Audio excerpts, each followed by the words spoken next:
Oiê! Então aqui eu vim trazer para vocês a correção da nossa provinha, tá? A, a prova que a gente fez semana passada sobre o conteúdo de ondulatória, dilatação e escalas termométricas, tá? Nessa primeira questão, a gente tem assim, ó, um trem de ondas propaga-se ao longo de uma corda tensa.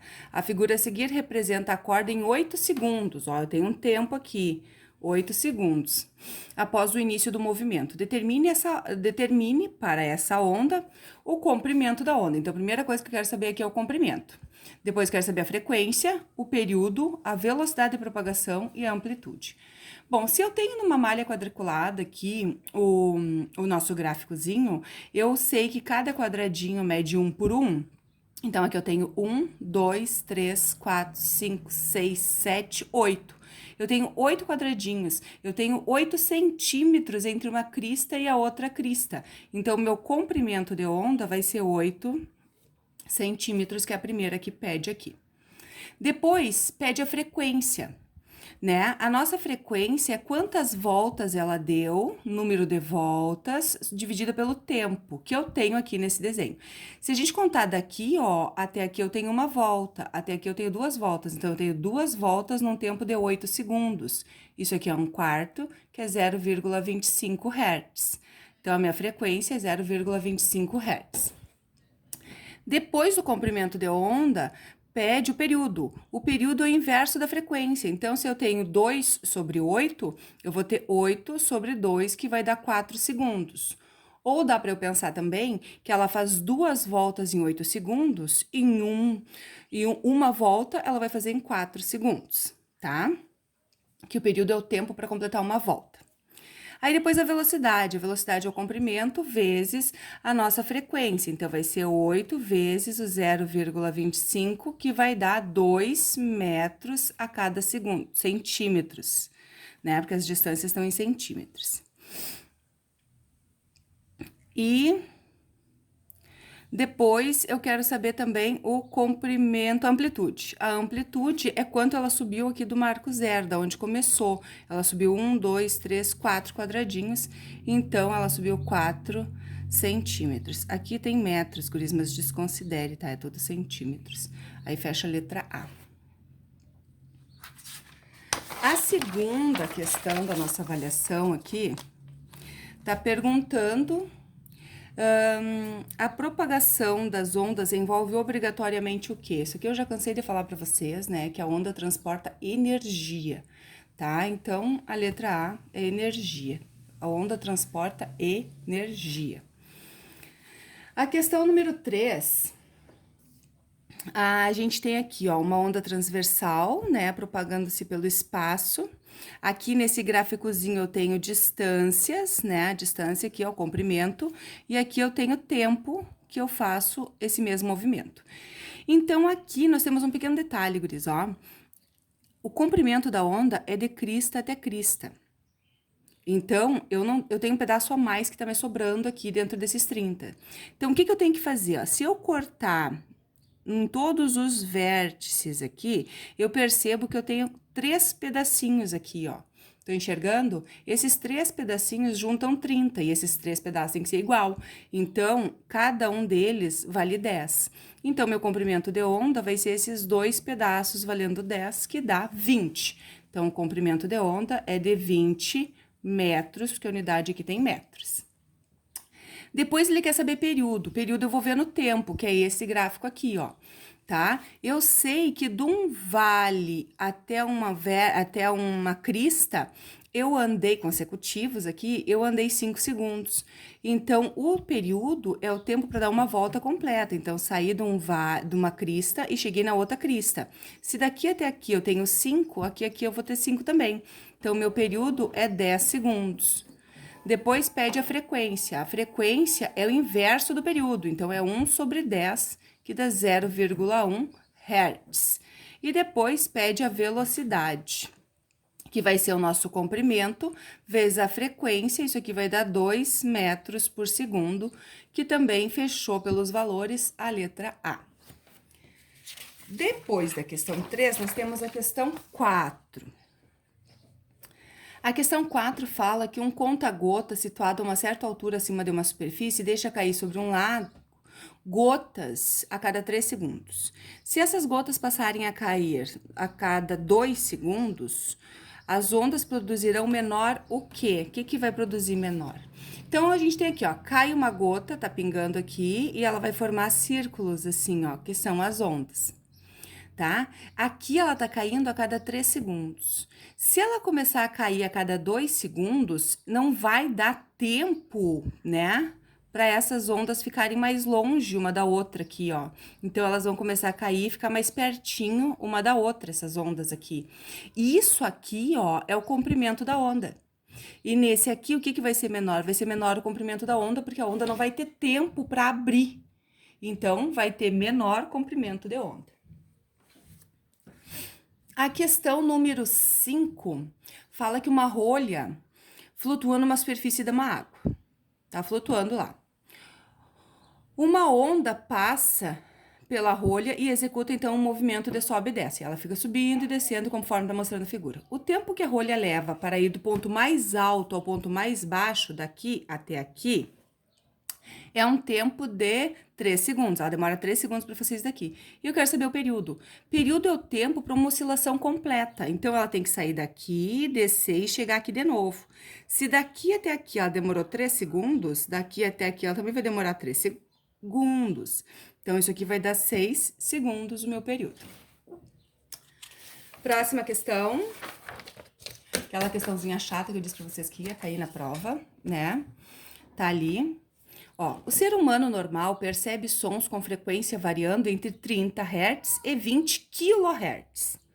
Perturbações longitudinais que se propagam através de um meio, semelhante ao som, mas com frequências maiores que 20 kHz, são chamados de ultrassom.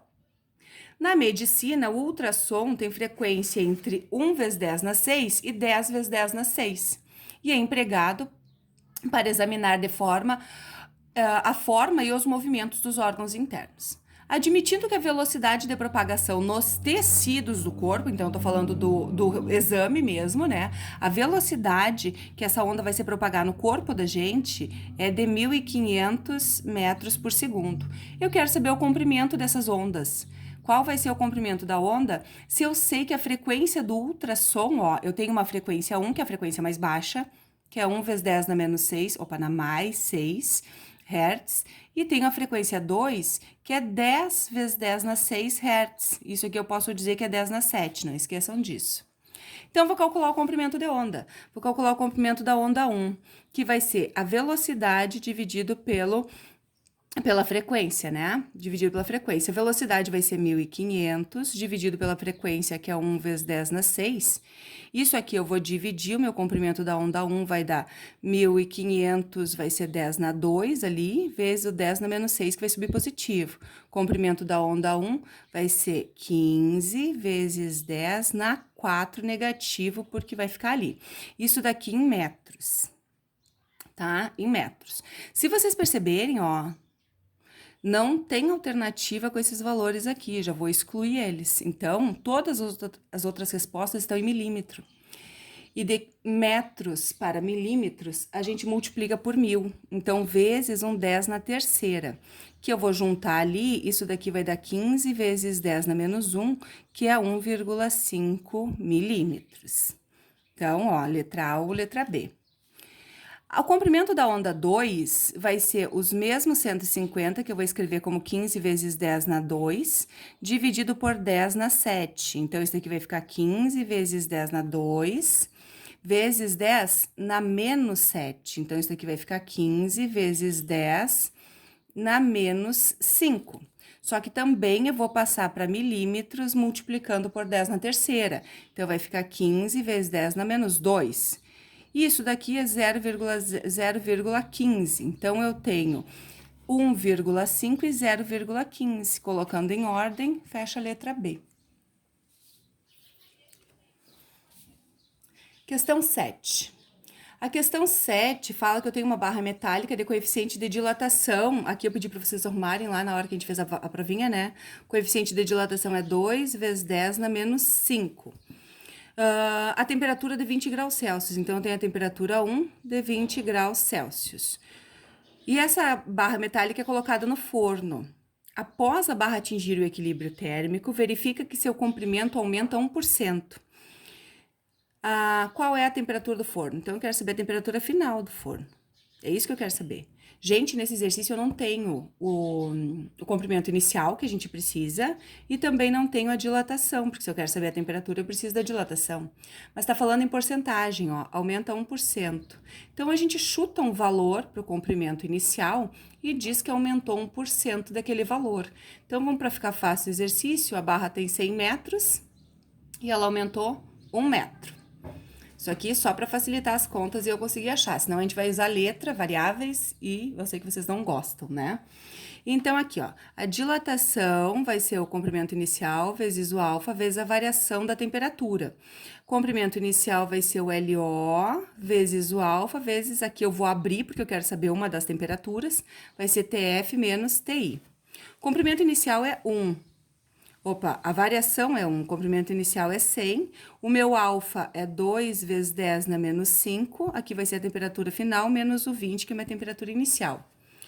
Aqui vai ser 1 dividido por, esses dois zerinhos eu vou descontar dali, então vai ficar 2 vezes 10 na menos 3, TF menos 20. 1 dividido por 2 vezes 10 na menos 3, TF menos 20. Eu vou dividir só isso aqui, ó, que vai dar 0,5 e o 10 na terceira vai subir positivo, TF menos 20.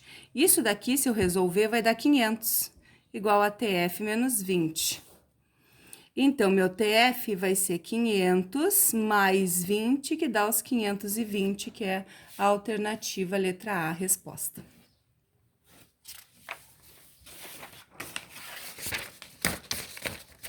Questão número 8.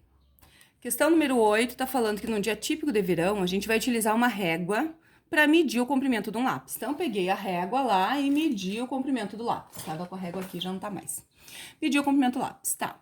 Após medir esse comprimento, coloca-se a régua no congelador, ó, no congelador. E a temperatura vai ser de menos 10 graus Celsius. Espera cerca de 15 minutos, normalmente. Novamente, medir a régua. Vou pegar essa régua e vou medir de novo o comprimento do lápis. Antes da gente seguir aqui, a gente tem que pensar que se eu colocar qualquer coisa numa geladeira ou no congelador, eu vou tirar calor. Se eu tirar calor, ela não vai dilatar, ela vai contrair. Então, a régua vai ficar menor, tá? Se a régua ficou menor e eu medir de novo aquele lápis, a medida de agora, com a régua contraída, vai ser maior ou menor, né? O lápis vai ter um comprimento maior ou menor que o anterior? Ele vai ter um comprimento maior, por quê? Porque a régua diminuiu, então as escalas ficaram mais próximas uma da outra ali na régua e teve um aumento, né, no comprimento do lápis. Por isso que a letra A maior, porque a régua sofreu uma contração, ela diminuiu, né? Questão número 9. A questão número 9 a gente tá falando de uma barra homogênea. Quer dizer que é feita do mesmo material, e ela é aquecida de 10 graus Celsius a 50 graus Celsius. Então, a minha variação da temperatura é de 60 e 10, de 60 graus, menos 10 graus que é a temperatura inicial, minha variação é de 50 graus Celsius. Sabendo que a barra a 10 graus Celsius, que é a temperatura inicial, tem um comprimento de 5 metros, então meu comprimento inicial vai ser 5 metros, e que o coeficiente de dilatação linear vai ser 1,2 vezes 10 na menos 6, a gente pode inferir que a variação e o comprimento final. Então, eu quero saber duas coisas. A variação do comprimento depende do comprimento inicial vezes o alfa vezes a variação da temperatura. A variação do comprimento então, vai ser o 5 vezes o alfa, que é 1,2 vezes 10 na menos 6, vezes o 50, que é a variação da temperatura que eu já calculei. Então, aqui eu vou multiplicar o 5 por 1,2 e pelo 50. Multiplicando isso aqui, eu vou ter 200. 200 vezes 10 na menos 6, que isso aqui é 2 vezes 10 na menos 4, porque aqui eu tenho mais 2, né? Os dois zerinhos ali, na menos 4. Isso aqui tá em metros, porque o comprimento inicial estava em metros. Eu vou andar as casinhas para frente, então meu comprimento inicial vai ser 0,1234. Lembram que é 4 casas, não é 4 zeros. Metros. Essa aqui é a minha dilatação, né? Ou aqui ou aqui. Eu já transformei porque eu também quero saber o comprimento final. O comprimento final é o comprimento inicial mais essa dilatação. Então, meu comprimento final vai ser o 5 mais, aí eu não posso somar com a notação científica, por isso que eu tirei ali, o 2, que vai ser 5,0002 metros, que dá a letra B ali, tá? Questão número 10. A questão número 10, marca a alternativa, marca a opção abaixo, qual a grandeza não interfere na dilatação. Bom, então, a dilatação térmica dos sólidos, né, ela depende do quê? Do coeficiente de dilatação. Então, ela depende do material, porque cada material tem um coeficiente de dilatação, que é um alfa, né? Depende também do comprimento inicial, que é o comprimento inicial do sólido. E também depende da variação da temperatura. Então, a temperatura também é importante. Mas o tempo que ela vai ficar aqui, sofrendo esse aquecimento, não vai precisar para a grandeza. Então, o tempo do sólido fica de fora, então não é uma grandeza importante na dilatação térmica. Questão 11. A questão 11 está falando que o álcool ou etanol possui o ponto de fusão, né? Que é a temperatura que ele começa a condensar e fica sólido. E o ponto de ebulição, esse aqui que é a temperatura que ele começa a evaporar. E por isso é por isso que em temperatura ambiente, né, ele é líquido, porque aqui é a temperatura de 20 graus Celsius, ele nem evaporou e nem condensou. Aí eu quero passar isso aqui para Kelvin, né? Para a escala Kelvin. Como é que passa Celsius para Kelvin? A temperatura em Kelvin vai ser a mesma temperatura em Celsius adicionados 273. Então, eu vou pegar aquele ali, ó, a temperatura primeira ali vai ser menos 114,1 menos 200, mais 273. Então, a temperatura em Kelvin, essa primeira aqui, vai dar exatamente 158,9, que eu vou arredondar para essa daqui, porque a outra não vai ter opção, né? E a temperatura em Kelvin vai ser a outra ali, 78,5 mais 273, os dois positivos, então vai dar uma temperatura positiva também, de 351,5. Então, fecha essa daqui, que é valores aproximados, como eu conversei com quem me perguntou na hora da prova. Qual é a temperatura na escala Fahrenheit de 40 graus Celsius? A temperatura em Celsius dividido por 5 vai ser a mesma temperatura em Fahrenheit subtraída de 32 e dividido por 9, que é a nossa equação lá. Então, eu vou ter 40 dividido por 5 vai ser igual a TF menos 32 sobre 9. Vou efetuar a divisão, vai dar 8, TF menos 32 sobre 9. Vou multiplicar aqui, vai dar 72 é igual a TF menos 32. E meu TF vai ser igual ao 72 mais os 32, que vai dar 104 graus Celsius, Fahrenheit. Eu passei para Fahrenheit, é graus Fahrenheit. 13. Fica grande o vídeo, mas eu quero fazer tudo num só. A uma certa escala, um gás perfeito sofre uma transformação isobárica, tá? E isso daqui é a variação. Então, a variação em Kelvin foi, eu subtraio um do outro ali, e achei essa variação em Kelvin de 250 graus Kelvin. Aí eu quero passar isso para Fahrenheit. Gente, quando eu conversei com vocês, a temperatura em Kelvin, a variação da temperatura em Kelvin é a mesma variação da temperatura em Celsius, porque os dois variam 100 graus Celsius lá na escala. Então, a variação da temperatura em Celsius sobre 5 é igual à variação da temperatura em Fahrenheit sobre 9. Lembra que variação não tem o 32. Os cachorros estão tudo latindo aqui agora. Então, vai ser 250 dividido por 5, vai ser igual à variação da temperatura em Fahrenheit sobre 9. Isso aqui dá para dividir dá 50. 50 passam 9 multiplicando, vai ser a variação da temperatura em Fahrenheit, que dá 450 graus Fahrenheit. 14. Mediu-se a temperatura de um corpo com 2 termômetros, um graduado na escala Celsius e outro graduado na escala Fahrenheit, e verificou-se que as indicações das duas escalas eram iguais, em valores absolutos. Um possível valor para a escala Celsius é de quanto? Então, aqui, ó. Eu tô falando Celsius e Fahrenheit, então a temperatura em Celsius sobre 5 vai ser igual à temperatura em Fahrenheit menos 32 sobre 9. Como ela está dizendo que são valores iguais, verificou que a indicação das temperaturas era iguais, eu vou usar a mesma variável para os dois. E vou fazer a regra de 3 aqui. Então, 9x vai ser igual a 5x menos 160. Multiplica os dois lá, não esqueça. 9x menos 5x é igual a menos 160. 4x vai ser igual a 160, x vai ser igual a 160 sobre 4, que vai fechar 40. Só que é negativa, então também vai ser negativo, 40 graus negativos. E a última questão da nossa avaliação: quando se mede a temperatura do corpo humano com um termômetro clínico de mercúrio em vidro, procura-se colocar o bulbo do termômetro em contato direto com as regiões mais próximas do interior do corpo e manter o termômetro assim durante um tempo, antes de fazer a leitura. Esses dois procedimentos são necessários por quê?